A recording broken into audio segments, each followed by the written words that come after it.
जय माता दी। राधे राधे। आइए सुनते हैं गंगा दशहरा व्रत कथा एवं पूजन विधि। गंगा दशहरा के पर्व को हिंदू वैदिक पंचांग में बहुत अधिक महत्वपूर्ण माना जाता है। हिंदू धर्म में गंगा नदी को मात्र एक नदी माना नहीं जाता, बल्कि माता की तरह पूजा भी जाता है। माता गंगा को सर्वाधिक पवित्र नदी माना जाता है। पौराणिक कथा में गंगा के स्वर्ग से पृथ्वी पर आने के बारे में विस्तार से बताया जा रहा है। गंगा ऐसे ही पृथ्वी पर अवतरित नहीं हुई।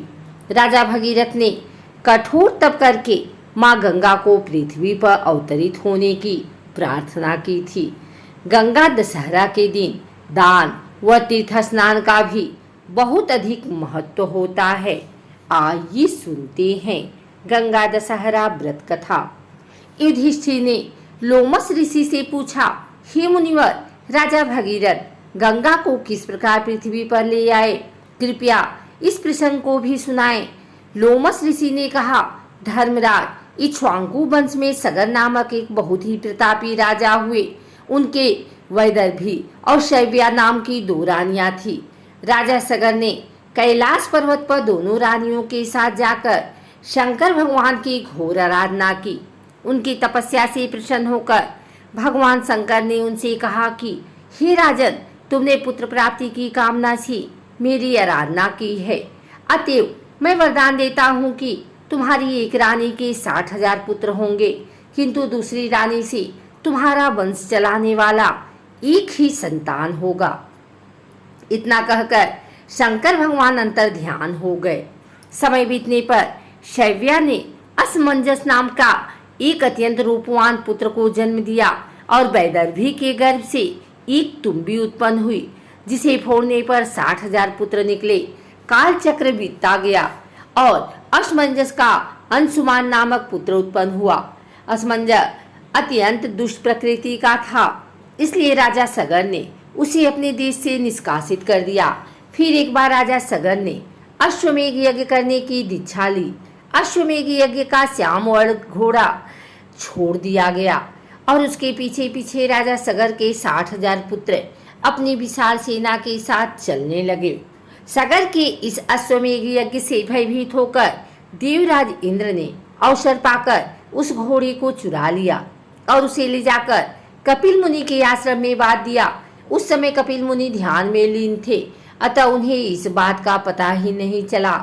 इधर सगर के 60,000 पुत्रों ने घोड़े को पृथ्वी के हर एक स्थान पर ढूंढा, किंतु उसका पता न लग सका। वे घोड़े को खोजते हुए पृथ्वी को खोदकर पाताल लोक तक पहुंच गए, जहां अपने आश्रम में कपिल मुनि तपस्या कर रहे थे और वहीं पर वह घोड़ा बंधा हुआ था। सगर के पुत्रों ने यह समझकर कि घोड़े को कपिल मुनि ही चुरा लाए हैं, कपिल मुनि को कटु वचन सुनाना आरंभ कर दिया। अपने निरादर से कुपित होकर कपिल मुनि ने राजा सगर के 60,000 पुत्रों को अपने क्रोधाग्नि से भस्म कर दिया। जब सगर को नारद मुनि के द्वारा अपने 60,000 पुत्रों के भस्म हो जाने का समाचार मिला तो वे अपने पौत्र अंशुमान को बुलाकर बोले कि बेटा, तुम्हारे 60,000 दादाओं को मेरे कारण कपिल मुनि की क्रोधाग्नि में भस्म हो जाना पड़ा। अब तुम कपिल मुनि के आश्रम में जाकर उनसे क्षमा प्रार्थना करके उस घोड़े को ले आओ। अंशुमान अपने दादाओं के बनाए हुए रास्ते से चलकर कपिल मुनि के आश्रम में जा पहुंचे। वहां पहुंचकर उन्होंने अपनी प्रार्थना एवं मृदु व्यवहार से कपिल मुनि को प्रसन्न कर लिया। कपिल मुनि ने प्रसन्न होकर उन्हें वर मांगने के लिए कहा। अंशुमान बोले कि मुनि, कृपा करके हमारा अश्व लौटा दें और हमारे दादाओं के उद्धार का कोई उपाय बताएं। कपिल मुनि ने घोड़ा लौटाते हुए कहा कि वत्स, जब तुम्हारे दादाओं का उद्धार केवल गंगा जी के जल से तर्पण करने पर ही हो सकता है। अंशुमान ने यज्ञ का अश्व लाकर सगर का अश्वमेघ यज्ञ पूर्ण कर दिया।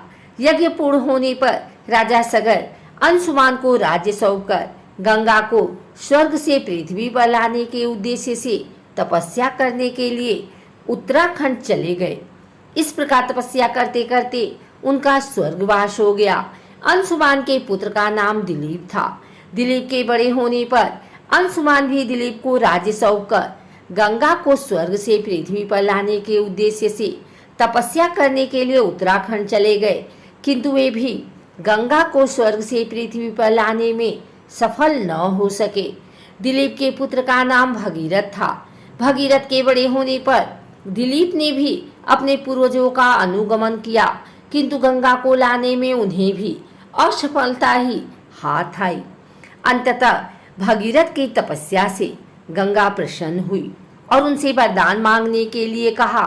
भगीरथ ने हाथ जोड़कर कहा कि माता, मेरे 60,000 पुरखों के उद्धार हेतु आप पृथ्वी पर अवतरित होने की कृपा करें। इस पर गंगा ने कहा, वत्स, मैं तुम्हारी बात मानकर पृथ्वी पर अवश्य आऊंगी, किंतु मेरे वेग को भगवान शिव की अतिरिक्त और कोई सहन नहीं कर सकता, इसलिए तुम पहले भगवान शिव को प्रसन्न करो। यह सुनकर भगीरथ ने भगवान शिव की घोर तपस्या की और उनकी तपस्या से प्रसन्न होकर शिव जी हिमालय के शिखर पर गंगा के वेग को रोकने के लिए खड़े हो गए। गंगा जी स्वर्ग से सीधी शिव जी की जटाओं पर जा गिरी। इसके बाद भगीरथ गंगा जी को अपने पीछे पीछे अपने पूर्वजों के अस्थियों तक ले आए, जिससे उनका उद्धार हो गया। भगीरथ के पूर्वजों का उद्धार करके गंगा जी सागर में जा गिरी और अगस्त्य मुनि द्वारा सोखे हुए समुद्र में फिर से जल भर गया। आइए सुनते हैं गंगा दशहरा पूजन विधि। इस दिन सुबह जल्दी उठकर स्नान कर लें। इस दिन गंगा नदी में स्नान का विशेष महत्व होता है, लेकिन जो लोग गंगा स्नान नहीं कर सकते हैं, इसलिए घर में रहकर ही नहाने के पानी में गंगा जल डालकर माँ गंगा का ध्यान कर स्नान करें। घर के मंदिर में गंगा जल का छिड़काव करें और दीप प्रज्वलित करें। इस दिन माँ गंगा का अधिक से अधिक ध्यान करें। माँ गंगा को भोग लगाएं। इस बात का ध्यान रखें, भगवान को सिर्फ सात्विक चीजों का भोग लगाया जाता है। इस दिन दान करने से शुभ फल की प्राप्ति होती है। अपनी क्षमता के अनुसार दान जरूर करें। घर में रहकर ही माँ गंगा की आरती करें।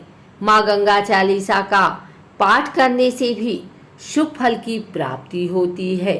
अगर आपको हमारी वीडियो अच्छी लगी हो तो इसे लाइक करें, कमेंट करें, शेयर करें।